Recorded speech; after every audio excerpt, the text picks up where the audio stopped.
Hello, people.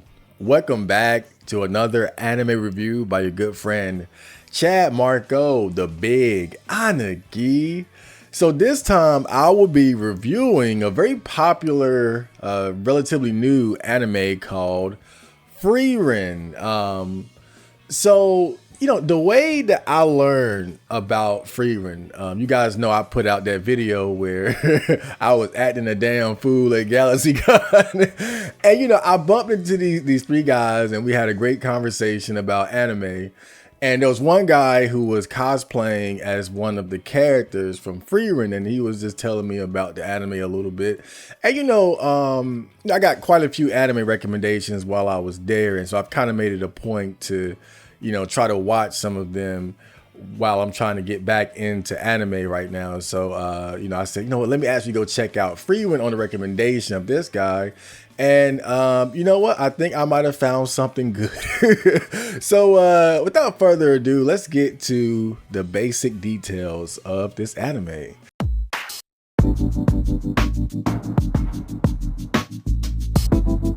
So Frieren is an adventure / drama and fantasy anime. If you're looking for something that's going to be like super action packed, this might not be the one for you. It does have action, but I think the main two genres that it covers is really adventure and drama. Those are its strong suits. And it was written by Kanehito Yamada and illustrated by Tsukasa Abe.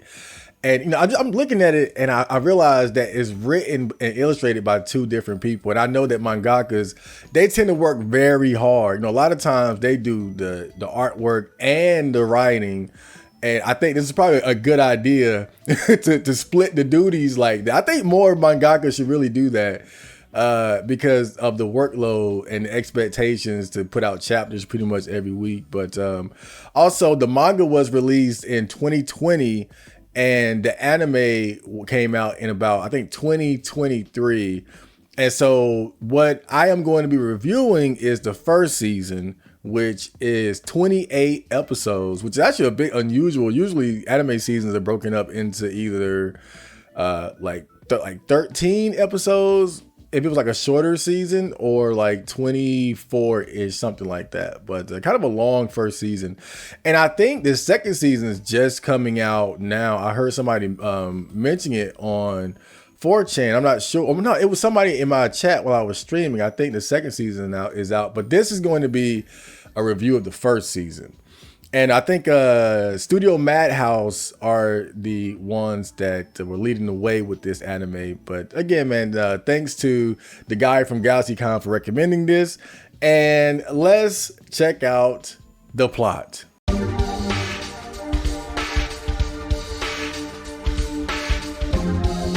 So Frieren is an anime that takes place in a fairly generic fantasy setting of magic and dragons, dungeons, demons, superhuman warriors, and the like. The star of this story is Frieren. The title of the anime is actually named after our protagonist or heroine. And the story starts off at the tail end of what was a grand adventure of Frieren and her allies to defeat the great demon king. So what's interesting here is that the beginning of the story is in fact the end of what is arguably an even more important story, but it all makes sense as we go along. After returning from their successful adventure, the heroes' party, consisting of Frieren the mage, Himmel the hero, Isen the warrior, and Heiter the priest, they receive a hero's welcome and enjoy a great celebration in their honor. But the occasion is somewhat bittersweet as the realization dawns on them that their 10-year quest together has finally come to an end and that they're all going their separate ways soon. Before departing, they promise to meet again in 50 years for one last adventure. So 50 years pass and Frieren, she returns to meet up with her old friend Himmel, but is shocked to see how old he has become since they last saw each other. Now, a significant theme of this story revolves around the fact that Frieren is an elf. And although they're rare, they are known to live extremely long lives, beyond even 1,000 years, if a premature death doesn't snatch life away from them first. So while Himmel and the other party members have aged, Frieren is still exactly the same.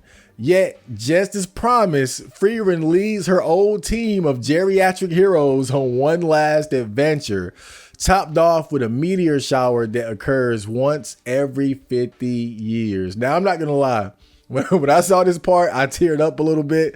Yeah, I held it in, manly tears.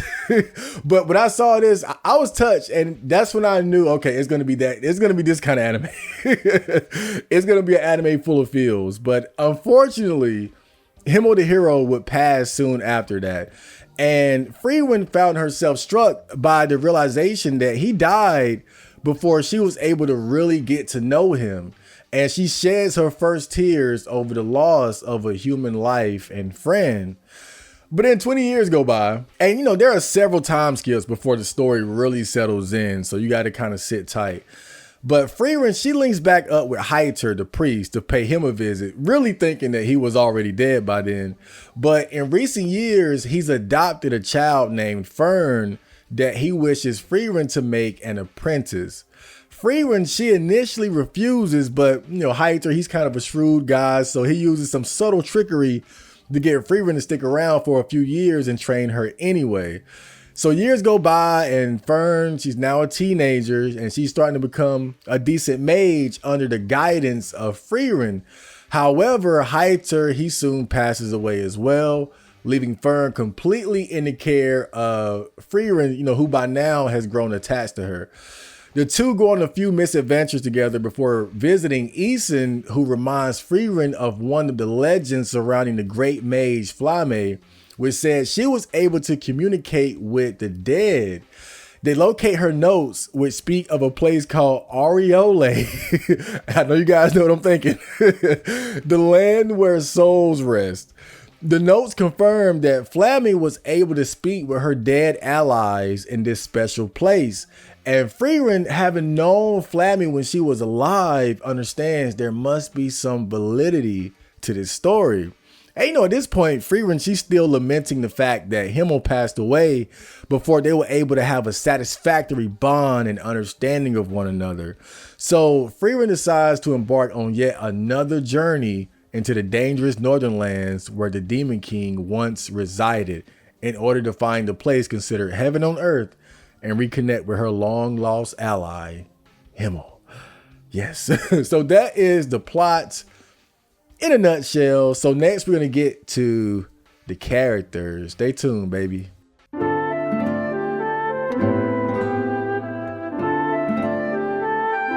So now we're going to talk about the wonderful characters of Frieren, and we must start with our lovely female protagonist, Frieren the Mage.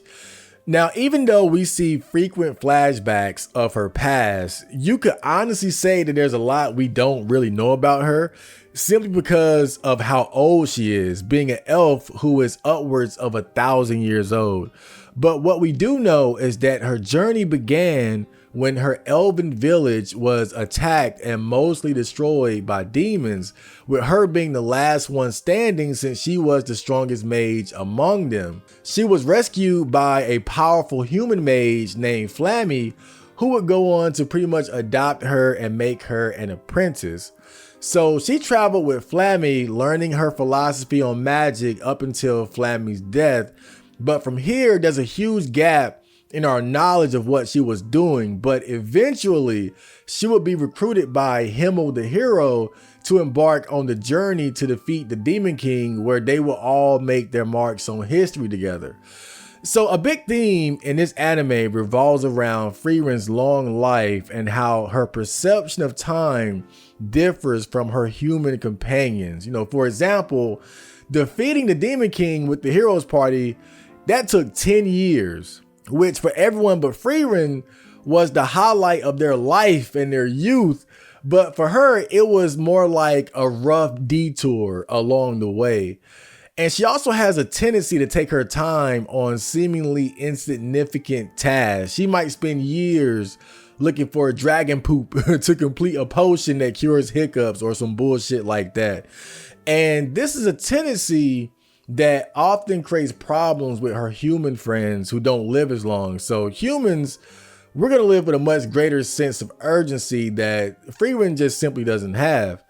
But the most significant effect this long life has had on her is making her detached from the humans she's journeyed with, feeling as if humans don't even live long enough to properly bond with up until the death of Himmel. Now, Himmel's death actually has a big impact on her because you could say he was the first human she had enough of an attachment to feel bad about not having the sort of connection that would have left her satisfied with how things turned out. Now, as far as her personality, Frieren kind of comes across as being pretty cold and detached at times, but you have to remember with her age and how powerful she is, naturally she's gonna have that, I've been there, done that kind of attitude on life. And a lot of times, they'll link flashbacks to current events to show how Frieren has learned her many lessons the hard way over the years, giving her the air of being extremely wise and knowledgeable. But then this is offset by the fact that in some ways, she's actually somewhat immature, not always being able to handle social situations with grace because of her years of isolation and solo traveling, sleeping in, being irresponsible, wasting time, general pettiness, but a lot of these traits are played for laughs and it takes some of the edge off of the character, or it ties into her long life cycle and how that molds her strange behaviors. Now, one thing about her that's kind of interesting is that her sense of justice and really a lot of how she deals with the human world seems to stem from what she learned from people who had an effect on her, like Flammy or Himmel. What I mean is her desire to help others doesn't always seem genuine. Now, maybe it's just me, but that's what I felt. And I don't mean it in a bad way. It's just like, I'm gonna help these people because it's what Himmel would do, or Flammy told me to handle a situation like this. And, it all goes back to that coldness that I mentioned before. But, that's not all there is to her because, she does have good bonds with the handful of people that are close to her. It just seems like outside of that circle, she does the right thing, not from an inner passion to do so, but as if it's just programming that she picked up. I could see her being an evil version of herself if she had just, got different programming before meeting people like Flammy or Himmel. Now, of course, Frieren, like I said, she's a mage and a very powerful one at that. Throughout the anime, you don't really see her being pushed to her limits. There is a pretty significant fight towards the end, but Frieren's overall approach to magic is actually pretty simplistic. You'll go on to see more magicians, if you will, and their spells can be kind of complex. It kind of reminds me of the complexity of the jutsus and Naruto and whatnot of the various characters.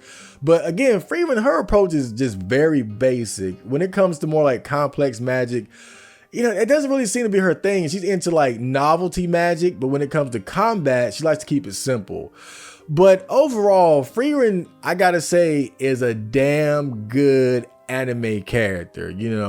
I predict that she's gonna go down with the greats, and not just because she's good waifu material, which she is. She's actually just a really good character.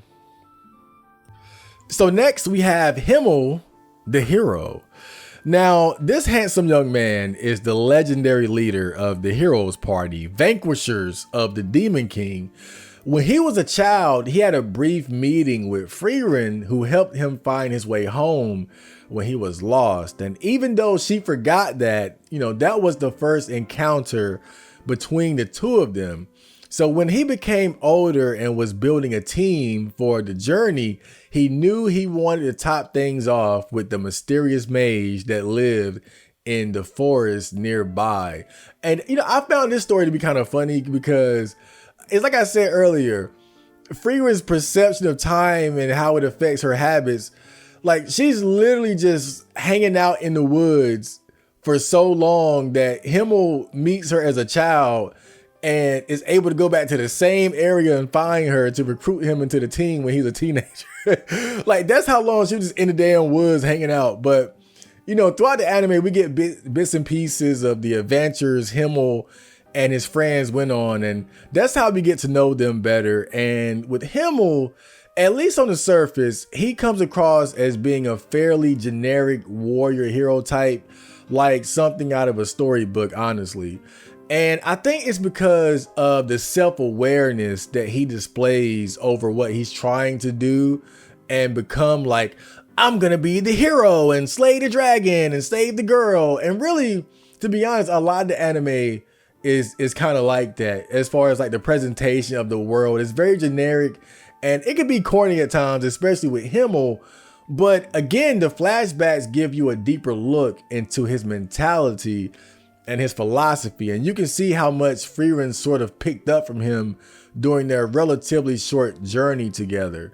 You know, I remember when he was explaining the importance of helping out the little people along the way, you know, not just focusing on the big goals, but taking time to do small tasks for everyday individuals. And then they linked that to how a lot of people remember Himmel years later, not for the great accomplishments, but for, you know, that one moment where they met him and he helped them out and created a short but meaningful connection.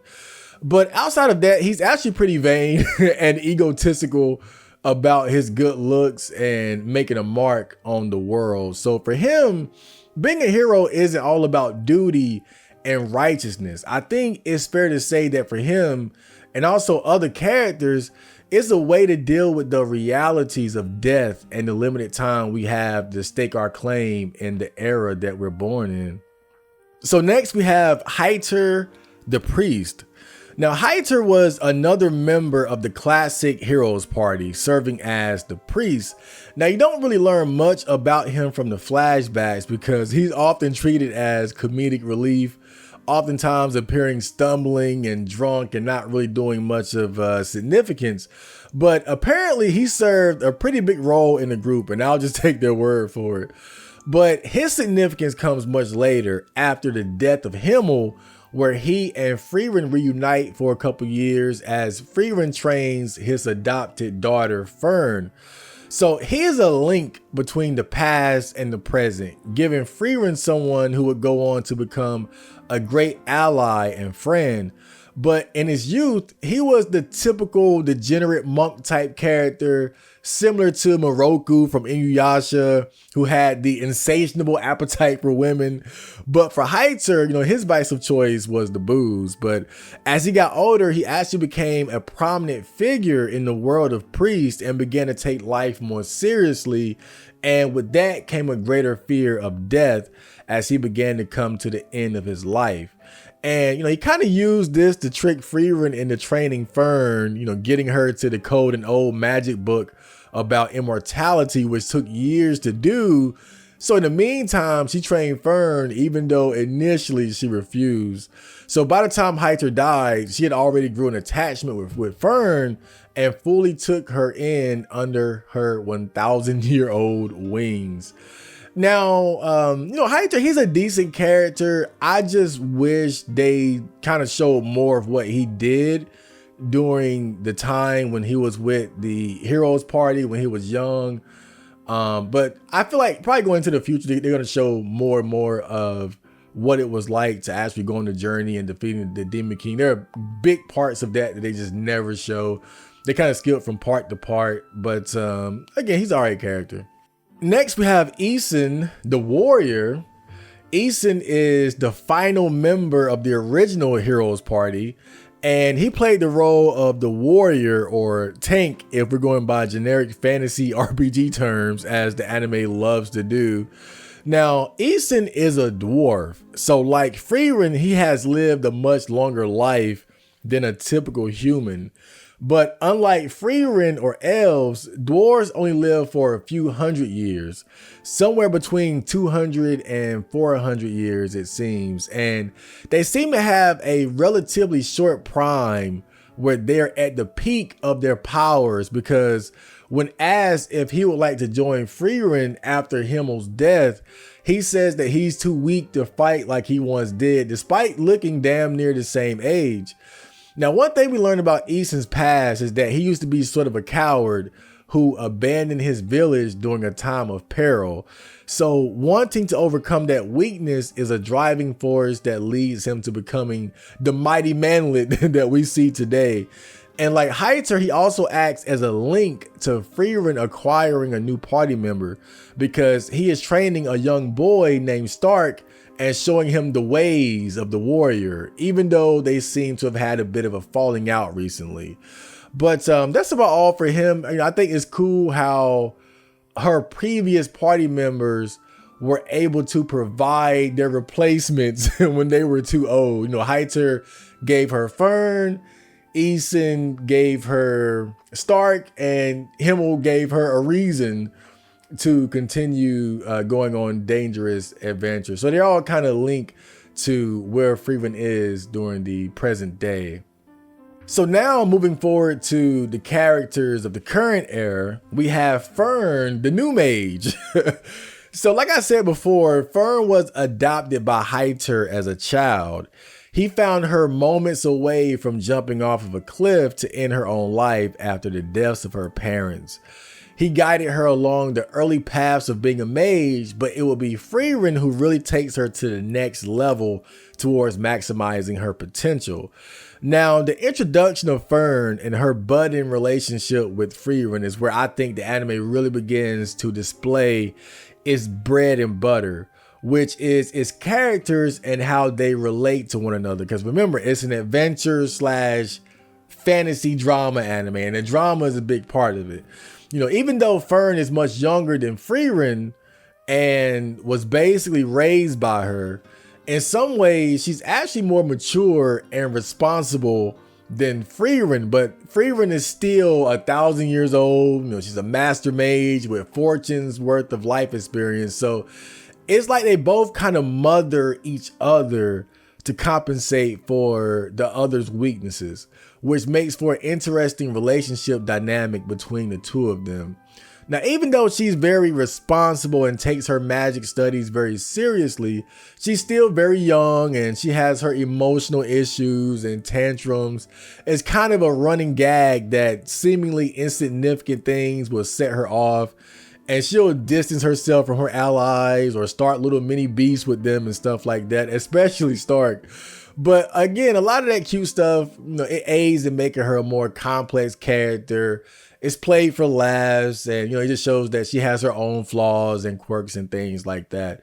But overall, I'd say, much like Frieren, she's a standout character, that has the potential to develop a devoted and loving fan base based on just having such an adorable and likable personality. And I'm not kidding. I think characters like Fern and Frieren in particular, you look at an anime like Evangelion and how like the fandom surrounding characters like Asuka and Rei, that's kind of what I see with Frieren and Fern, like that kind of obsessive, like waifu, but also, of course you got to include the waifu crowd, but just in general, they're such great characters.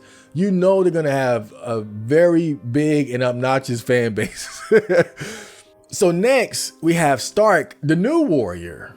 So as a child, Stark came from a village of warriors whose lives revolved around preparing for battle and conflict. They were almost like the Spartans or something. And while his older brother was something of a prodigy, Stark never seemed to show any real potential for being a competent warrior, no matter how hard he trained. So one day his village was attacked by demons, and Stark was told by his older brother to flee, which saved his life but left him with the scars of regret for being too cowardly and weak to help defend the village. Eventually, he will be taken in by Eason, who took pity on him because, they came from similar backgrounds of being weaklings who abandoned their people like little bitches. So Eason would train him well, but they could never see eye to eye, which led to Stark going off on his own. Frieren tracks him down after the recommendation of Eason, and the rest is history from there.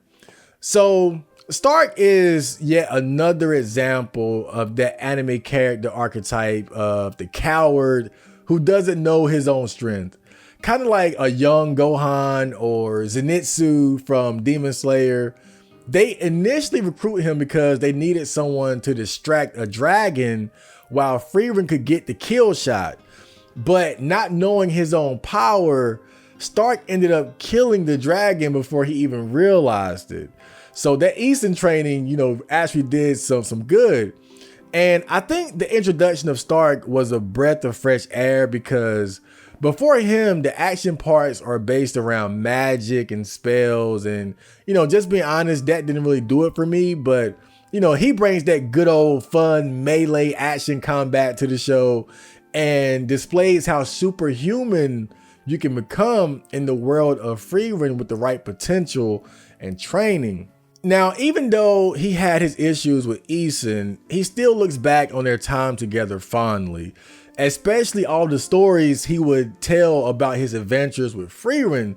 So Stark, he's sort of motivated by the desire to go on adventures of his own so he can bring his stories back to Eason before he passes away. Now, his best relationship dynamic is definitely with Fern, not in the sense that they get along so well, but because of the cute little quarrels they get into. And, I'm not sure, but the vibe I'm getting is that they might be setting up a little romance between the two of them because, the whole we don't get along, but there's some very subtle yet innocent sexual tension there. I mean, there's a scene that people talked about a lot, where he played this joke on Fern where his hand was cold. So he touched her face with the cold hand because she did it to him. But she got upset because he grabbed her shoulder and his hand was so strong. And, there were people that were saying that was her not understanding her sexual attraction to his strength and, just stuff like that. And also the scene where I think Frieren was sick and Stark wanted to carry her. One way of looking at it is that, maybe Fern got upset because she thought that maybe Stark was being a pervert by wanting to carry her. But then some people look at it like she was jealous, like she didn't want Stark carrying Frieren. So again, it's very subtle and you got to look at it probably more deeply than what it is. But I do think that what they're doing with those two characters, they're doing a very good job because you just don't really know either way. So you kind of just glued in trying to see how the relationship develops. But, he is a very good character. And I can see why that dude from GalaxyCon wanted to cosplay him. I kind of immediately was drawn to him and was like, yeah, this guy, he's a bitch, but he's cool. And so next we have Cian, the new priest. So Cian is an elder gentleman, which in the anime world means anyone older than 19. And he is a priest of a small village alongside his brother. Him and his brother have actually had some dealings with Heiter in the past, who because of his rank in the priesthood would oversee the recruitment of new members into the church and other duties. He seems to have settled into the quiet, slow life of a priest, but he often thinks back to when he was a kid and how a bold and adventurous old friend of his would drag him along for little exploration missions and risky fun like that. As they grew older, that friend decided to seriously pursue the life of an adventurer, and he asked Cian to come along. But, Cian, he was too pussy to go with him. So he said, nah. And, years passed and Cian hasn't heard from him since. But he often wonders how his life would be different if he left with his friend all those years ago. Now, of course, Cian ends up meeting Frieren and her friends who managed to convince him to join their party after a bit of teeth pulling since they really needed a good priest for healing matters and dealing with trickier foes. But seeing as a character kind of serves as an example of the regrets adults often have over missed opportunity. He kind of has that in common with Frieren when you think about it. He kind of missed his opportunity to go on a big adventure with his best friend. And, Frieren, she missed an opportunity to have a better bond with someone that, she went on one of her most important adventures with. So they kind of have that in common. So his main motivation is to finally go on that big, dangerous adventure that he always wanted to. But he also wants to find out the fate of his old friend who hasn't seen since. And like Heitzer, he's a priest. But, of course, he has to have his vices, too. And in his case, it seems to be smoking and a bit of heavy gambling. But when he joins the group, it's like an injection of some adult maturity into the party structure. And I'm not saying like he's a role model or anything like that. But with Stark and Fern being so young and, Frieren, she's childlike in her own ways, he becomes the one that they sort of look to when trying to solve internal conflicts in the group. Even though, like I said, he ain't a role model himself, but I guess just being like the older man of the group, that's kind of how they look at him. Now, the thing is, he doesn't stay with the group for very long. They part ways, but I think it's going to be a temporary thing. Like towards the end of the season, he leaves the group, but it's kind of hinted that they're going to end up getting back together at some point. So I'm not looking too much into that. Just throwing that out there that he joins them, but goes off on his own for a bit. And so next we have Flamme, the legendary mage. I think out of all the character names, this is the one I worried the most about pronunciating the right way. I swear I've said it like 10 different ways already.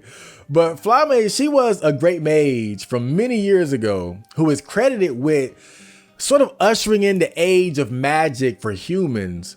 During her time, magic was seen as dirty, it was demonic, it was taboo, but she would spend her life showing off the various uses of magic to the world and making it become embraced by the leaders of the land.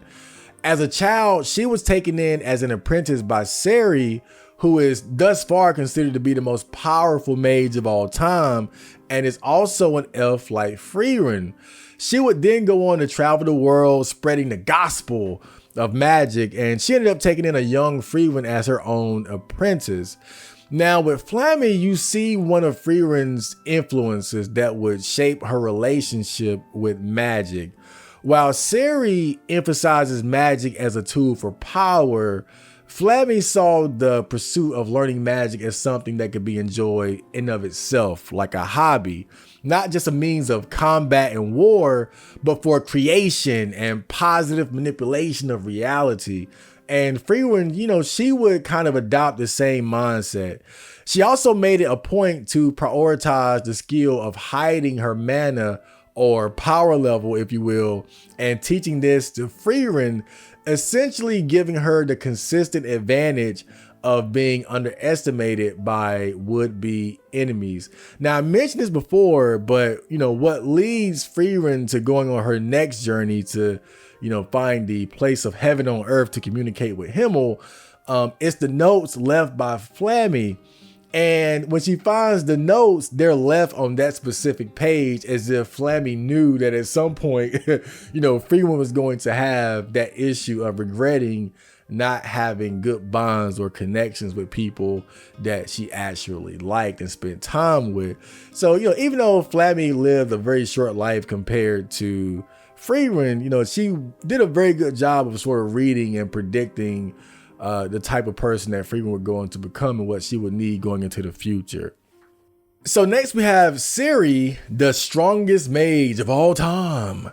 So Sari is an elf who has lived a very long life, much like Frieren, and even predates her, but by how much we don't really know at this point.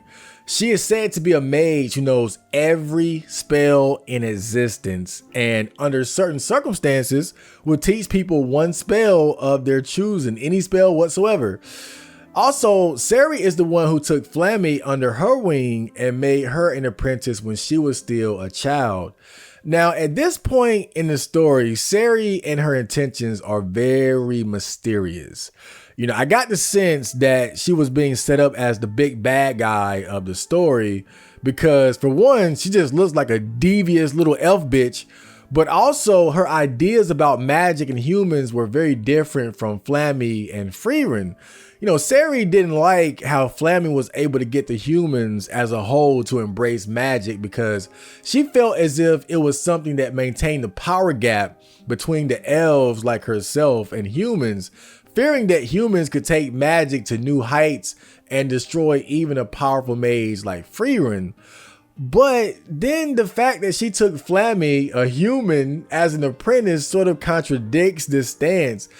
Plus she continues to take on a handful of human apprentices over the years.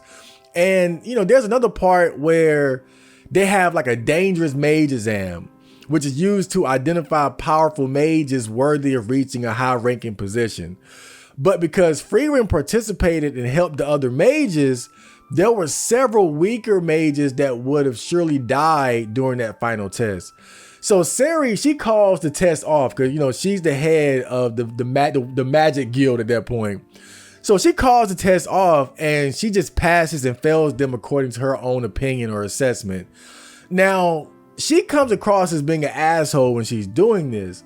But what she did, she basically prevented the deaths of several promising mages who were simply too weak to survive the difficult final test. So it's hard to really tell what her role is going to be as the story progresses because she clearly doesn't like Frieren, but she's not some unreasonable tyrant either. I feel like if anything, she comes across as being very cold, but also slightly benevolent and fair.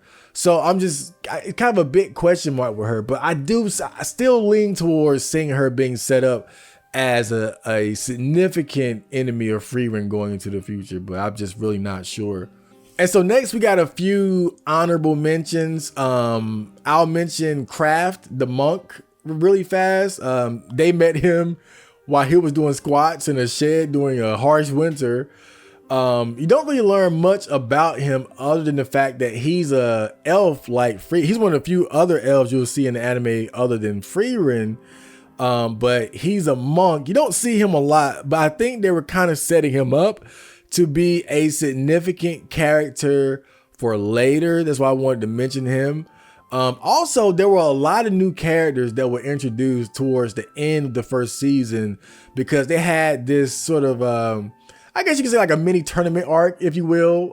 It was the mages exam where the best mages from the land came together to go through these difficult tests to become certified as a first ranked mage. And during this part of the anime, again, there were a lot of new characters that were introduced. I can't really give them all the spotlight right now because again, that part is pretty frantic and there's a lot going on, but you had characters like Werble, Dinkin, there was that crazy ass bitch Ubil, and the two young maze girls that Frieren took a liking to. But there were quite a few new characters that were introduced towards the end. I'm not exactly sure how important they're all going to be going into the future, so I didn't want to make a profile for all of them. And it all kind of happened towards the end of the anime. But those were the important characters of Frieren. And so next I'm going to talk about the good and the bad and the ugly. So stay tuned.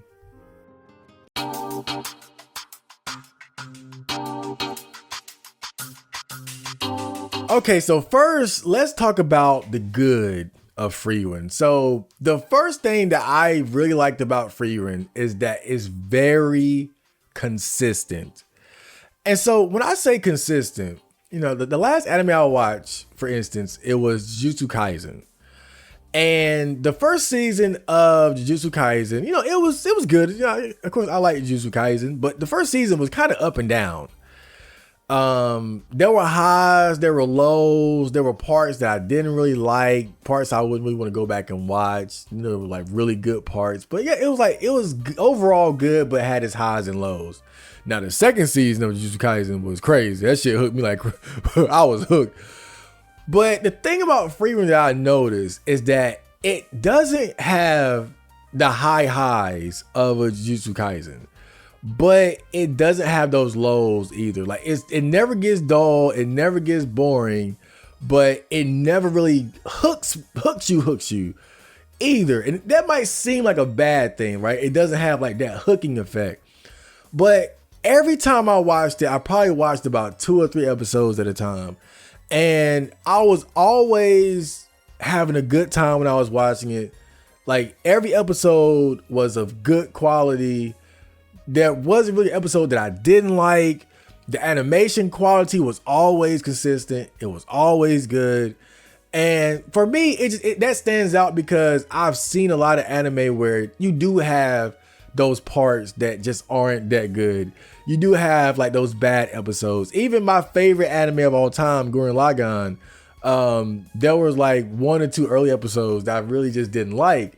And with something like this, to see an anime that as you watch it throughout at least the entirety of the first season, it's just consistently good.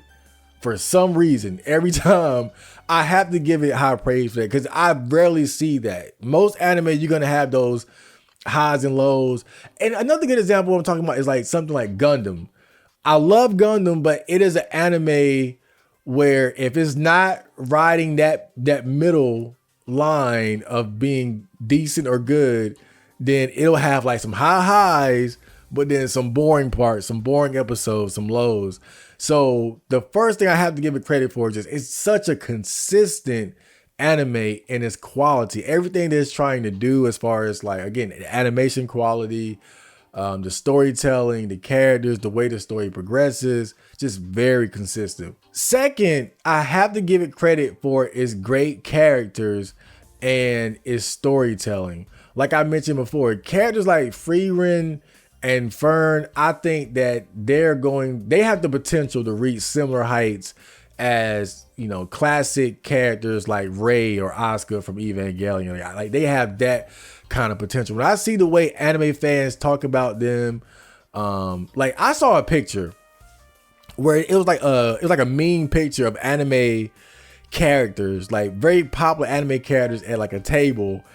And like Goku shows up and they're like, okay, who has to get up and let Goku sit down? And you have characters like Luffy, Naruto, Ichigo. Like just imagine the biggest anime characters, and Frieren was there.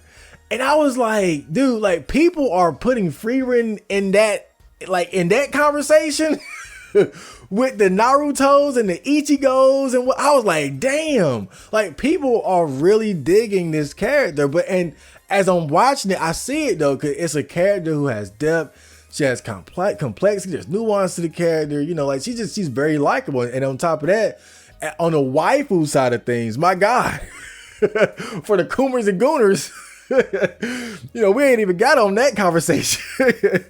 And of course you have, you know, Fern, Sari, like there's a lot of, and again, I hate to emphasize it, but it's part of it. You know, the waifu potential in this shit is crazy. But then you also have just like the cool male characters like Stark, which I can see a lot of young men finding somewhat relatable. You know, looking back at the adventures of Himmel and Eason and whatnot, Cien, Craft the Monk, and then some of the other like Wearable, sort of bad boy mage that was introduced during the mages. And it has a lot of great characters, and they actually spend time fleshing them out, giving them backstories, showing their little flashbacks. And you know, sometimes with some shows, like this isn't anything that's necessarily new or different. But sometimes it's just like they do it, but they don't do it well. It's like, okay, you're setting up this guy, you're showing me his backstory, but I don't give a damn. Right? But I found myself giving a damn when they were introducing these characters. I gave a damn about Denkin and Wearable and whatnot. I want to know, like, where did they come from? Why are they like this? And, you know, when I say storytelling, now this is the thing, because this is kind of going to connect to one of the bad things about the anime. But when I say storytelling, what I mean is, you know, it's kind of like a lot of episodes are sort of like self-contained stories because they're going on adventures, they're traveling, they're going from place to place. So like there are just things that are sort of happening that might not seem like a big deal in comparison to like the goal, like where they're headed, what they're trying to do. But it's a nice little story along the way. Like my favorite episode was the one where they visited that village that was being protected by that old dwarf that was, coming to near the end of his life, but, had encountered Frieren in the Heroes Party years ago. And so he remembered her, but, he's getting to that point where he was kind of losing his memories and declining. But that episode, like that was one, again, just, it's sort of a self-contained story that doesn't really have much to do with where Frieren is headed to, but it was a nice little story along the way. And that's something that Frieren is very good at doing, is just crafting these little stories along the way, these little adventures. It might not be important, might not be a big deal in the grand scheme of things, but kind of like a Cowboy Bebop, where it's very episodic and it's just things are happening. The stories don't always connect, but the stories themselves are just good and memorable. And Frieren does that well. And so next, the bad. So what didn't I like about Frieren?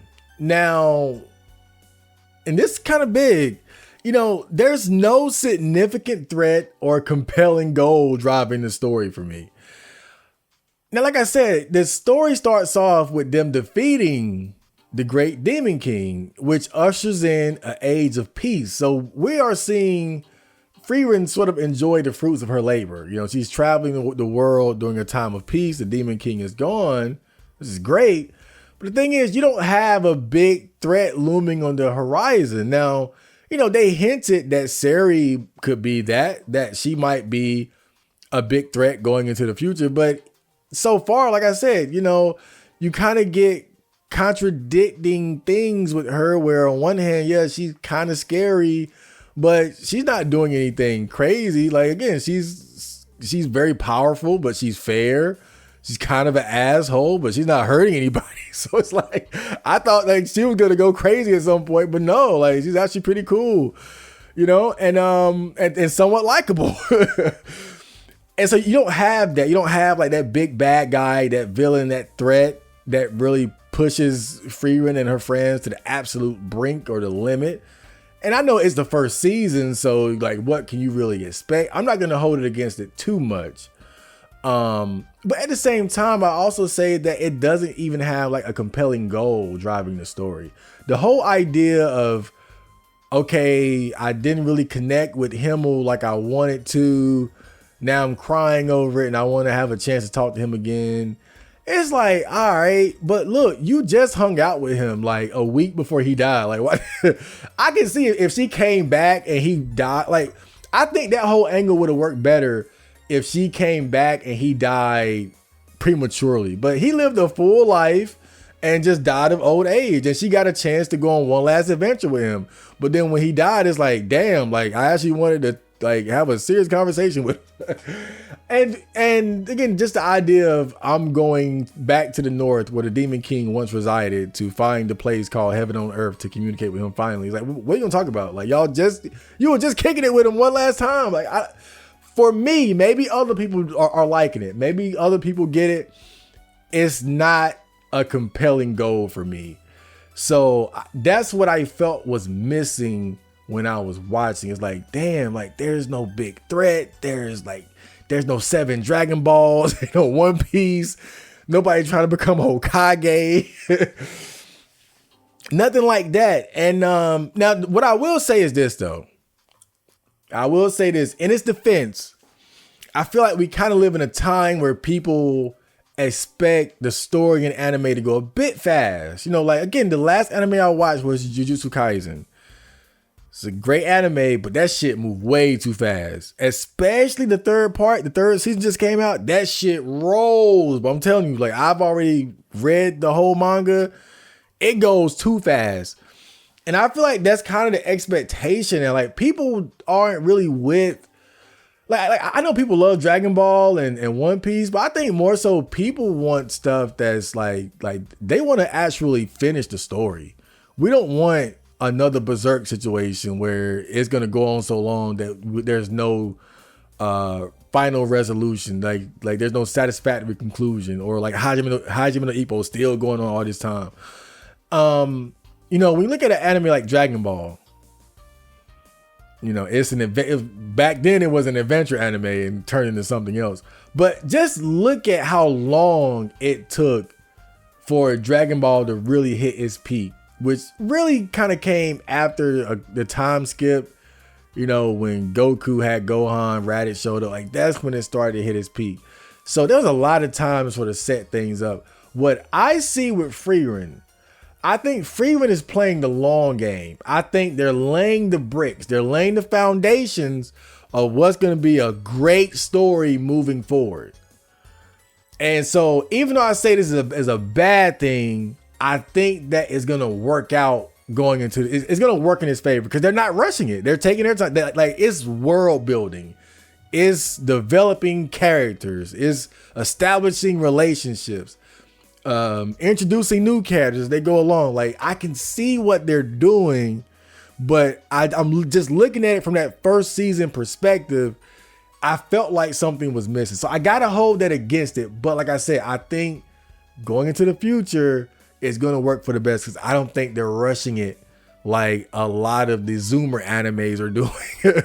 I think this is kind of a throwback where they're taking their time to kind of set things up properly, but still. You can do that and have a better compelling reason, you know, just saying. The other bad thing about Frieren that I would say is that the action to me is kind of mid. Now I know that action, the fighting, the combat is not really the bread and butter of what makes this a good anime, but I got to call it out. For me, it was kind of mid. It had its moments. But you know, I will say that as far as the way magic works, it does have some complexity. You know, they do a good job of explaining like the strengths and the weaknesses of magic, how it works, and how it plays into how the characters relate to each other, you know, because like one thing they kind of emphasize is that a very powerful mage could be defeated by a weaker mage who just has the right counter to the type of magic that they use. You know, they say it's a more complex version of rock, paper, scissors at times, you know? And so again, it kind of goes back to setting things up, and then also towards the end, like I said, during the mage exam, they introduce a lot of those new characters. You see, like, that's when you start seeing more exciting applications of the use of magic. You know, there's that one kid that uses clones, and so it's like you never know if you're talking to him or one of the clones. And it's like it's funny because like he'll have a clone and you'll realize I'm talking to a clone. So and then he'll come out and be like, all right, I'm the real one, and then he's not even the real one. So you know, it does get better as far as like the magic, but I think that they really need to lean more into the melee, you know, the like characters like Stark. You don't really see Stark doing as much as Fern and Frieren doing this season. He has his moments, don't get me wrong, but that's what I was really drawn to, was like characters like Stark, seeing like the physical combat, you know, the warriors. That's what I like. I think they did a good job with that. Because they're really they take it to superhuman places with that. And I was more impressed by that when they showed it. The magic, again, it got better as it went along, but you know, there wasn't really a fight where I can say, oh man, like I love that fight. And you know, maybe it'll get better, but I'm not holding against it too much because again, you're not watching Frieren for the best anime fights. You know, it works, it's serviceable, it's good enough, but that's not really what's going to impress you. So now let's get to the score.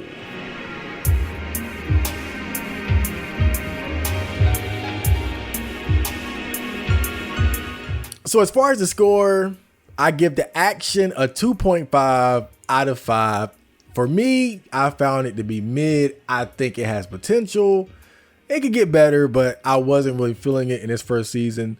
The plot, I give it a 4 out of 5. Now, when I say plot, I'm not saying, again, remember, there is no big goal that's compelling, or at least compelling to me.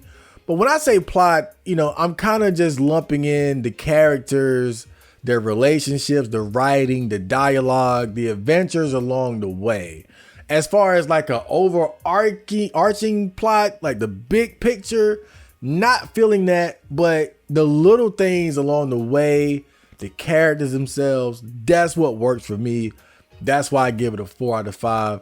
Animation, I give it a 4.5 out of 5. This anime is fucking beautiful, consistently beautiful, high quality animation, man. It looks good all the time, man. And, I've seen better animation.